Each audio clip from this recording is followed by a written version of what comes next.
Democratic है।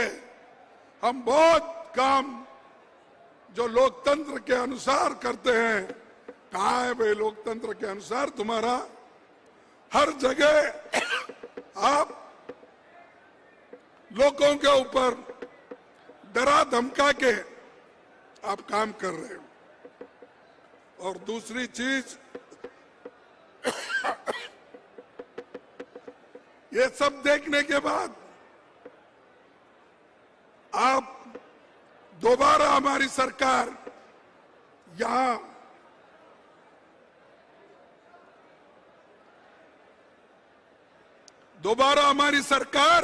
राजस्थान में लाएंगे।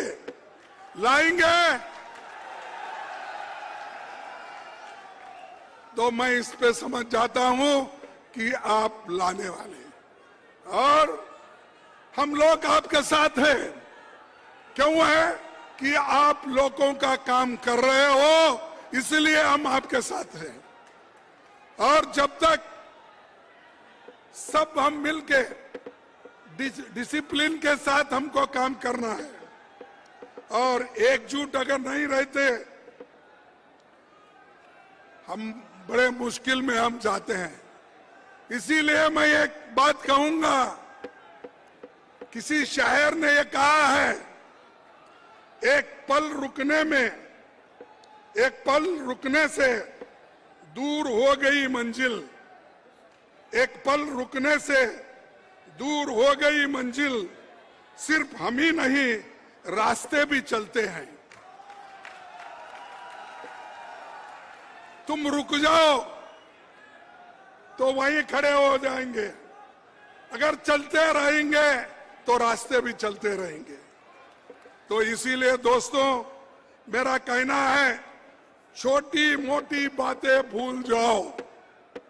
हमको सोनिया गांधी जी जिन्होंने मेहनत करके इस पार्टी को जिंदा रखने की पूरी कोशिश की, राहुल गांधी जी 4038 किलोमीटर पैदल चले, भारत जोड़ो की यात्रा की, भीषण गर्मी में, बारिश में, आंधी में, तूफान में, बर्फबारी में यात्रा चलती रही। जनता का सवाल उन्होंने बुलंद किया, उठाया। इसीलिए हम सबको ये सीखना चाहिए, हम लोगों को अगर हकूक मिलना है, लोगों को खुश रखना है, तो जो मेहनत राहुल जी कर रहे हैं, जो मेहनत सोनिया गांधी जी कर रहे हैं, हम इसको आगे बढ़ाना है। इसीलिए मैं आपसे यही विनती करूंगा कि और इधर एक बात आ रही है।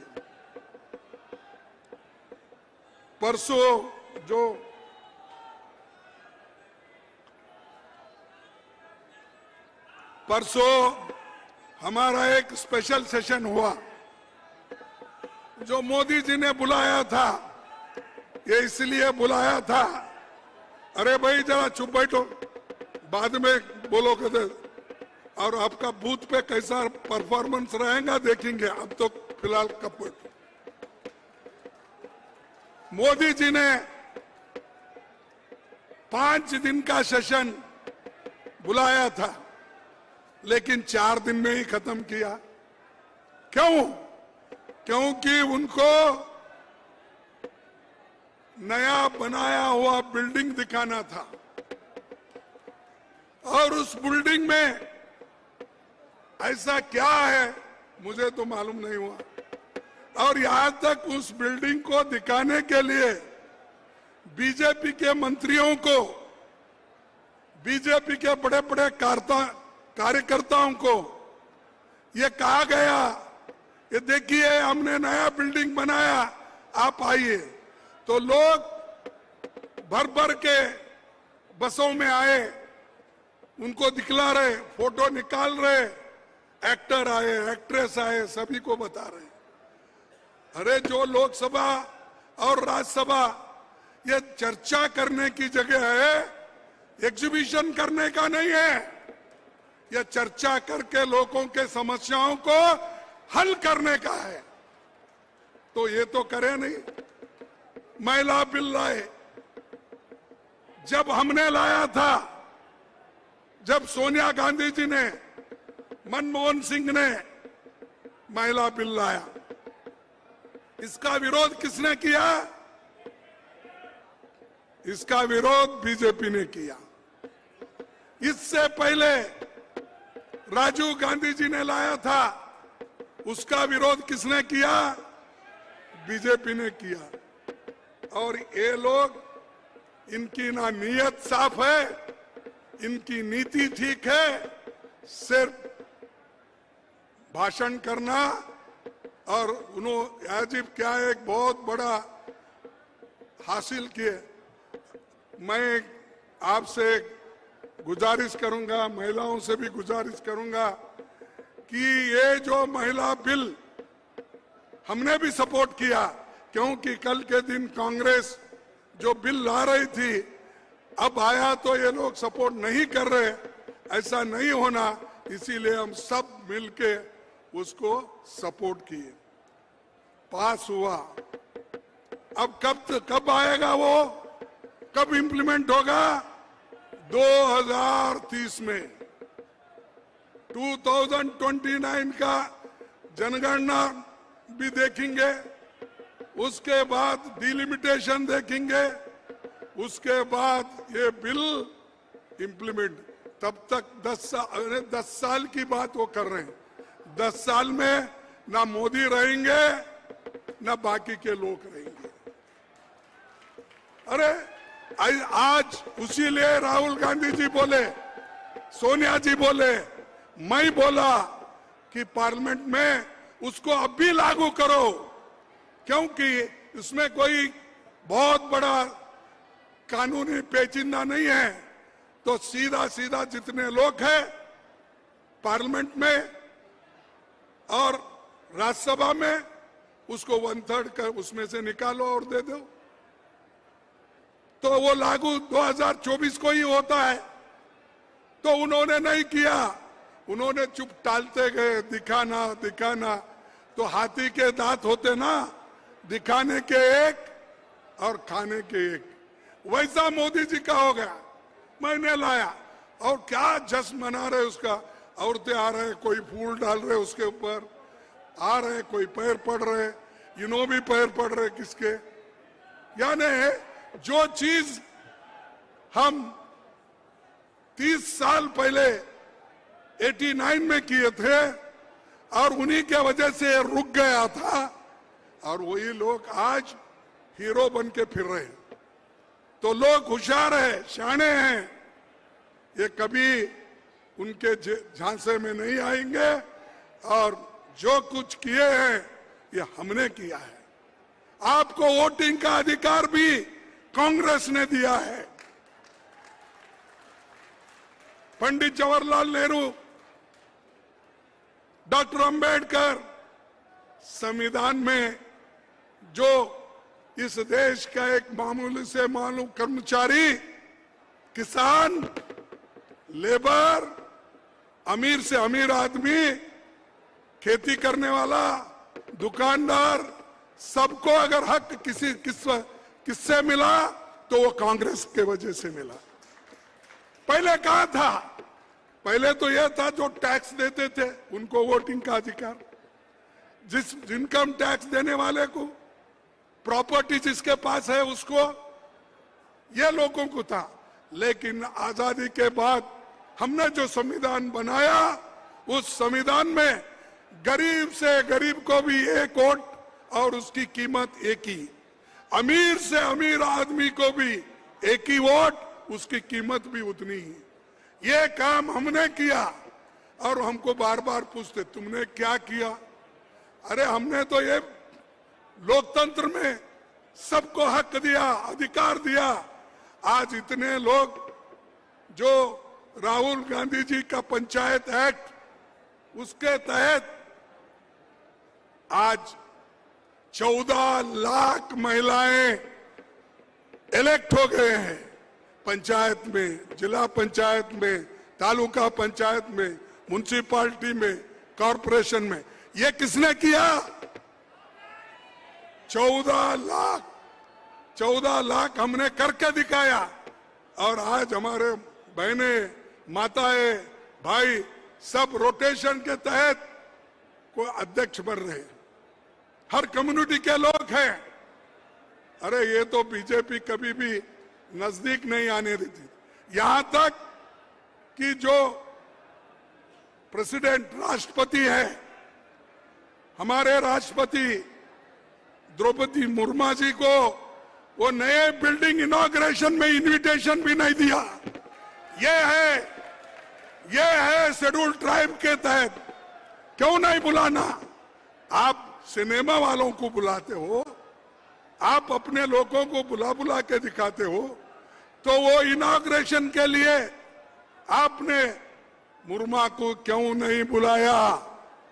वो तो अध्यक्ष है, राष्ट्रपति है, और राष्ट्रपति को अपमान करते हो और ऊपर से बोलते हैं हमने ये सब बनाया।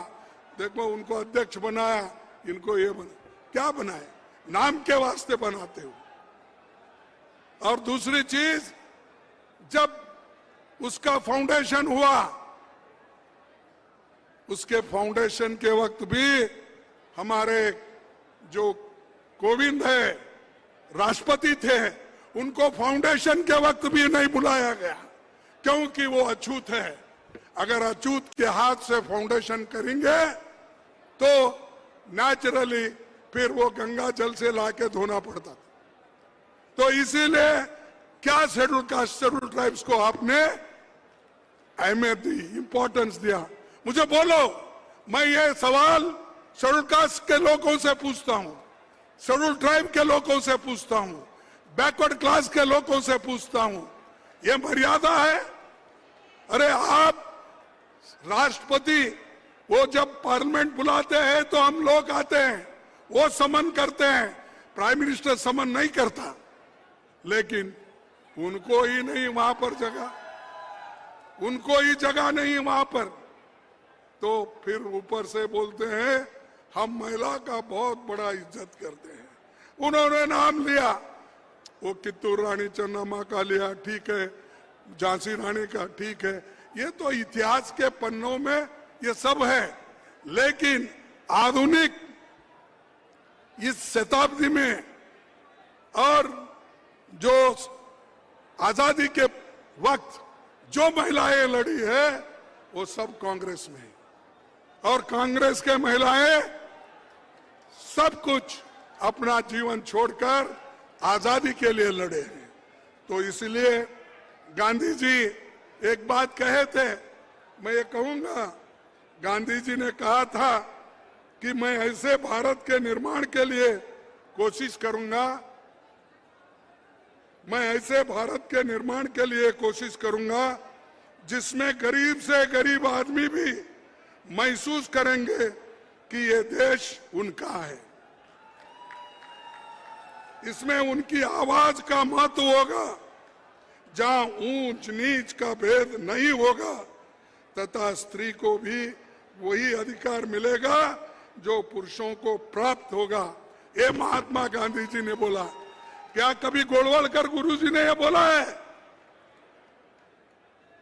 क्या बीजेपी के लोग इससे पहले बोले हैं? जनसंघ के लोग बोले हैं? ये बात को समानता को माने हैं? पिछले कितने भी उनके भाषण निकाल के दो, उसमें महिलाओं के लिए कुछ नहीं है। जब यहां पर राहुल जी, हम लोग, सोनिया गांधी जी मिलके जब इंडिया का एक आइडिया निकाले, एक होने का जब आइडिया निकाले, तब वोटों के खातिर महिला का बिल उनको याद आया और वो बिल को लेकर वही बात कर रहे कि हम महिलाओं के साथ हैं। तो भाइयों, ये ऐसे बातों में मत आओ, ये झूठे हैं और हमेशा झूठ बोलते ही जाते हैं। आपको तो मालूम है सब जुमले।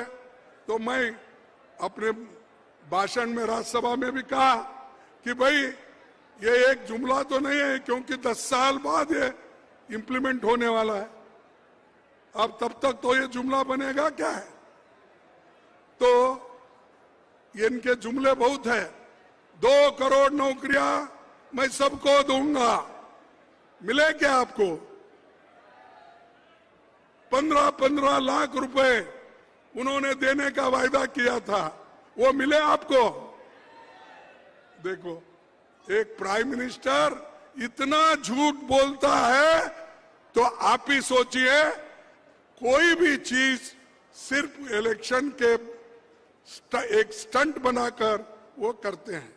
तो इसीलिए मैं आपसे विनती करूंगा कि जो महात्मा गांधी जी का सपना था, और सभी स्त्री पुरुष को, गरीब को एक जगह रख के काम करने का, तो ये हमको बीड़ा उठाना है। और सभी ओबीसी के महिलाओं को जब तक ये आरक्षण नहीं मिलेगा, हम उनके लिए लड़ते रहेंगे और ओबीसी को जरूर इसमें मिलना चाहिए। 73-74 संशोधन हमने किया, करके जो महिलाओं को देना था सभी को दिया, लेकिन ये लोग वो देना नहीं चाहते, क्योंकि ये रोकना चाहते हैं। चलो 10 साल में क्या होगा देखेंगे। ये उनका एक बहुत बड़ा ये एक पीछे का है। ये लोग सामने आके बोलना नहीं चाहते, इस एजेंडे को पीछे ही रखे हैं। यहां पर कांग्रेस के जो अधिवेशन हुआ, शायद पहली अध्यक्ष यहां से जो चुने गई सरोजिनी नायडू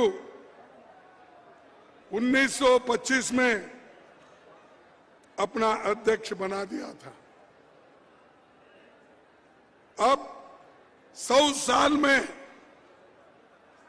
आरएसएस हो, बीजेपी हो, कोई महिला उनके पार्टी की अध्यक्ष बनी है क्या? आरएसएस की महिला कोई ऊंचे पद पे गई क्या? तो आपके पास अपने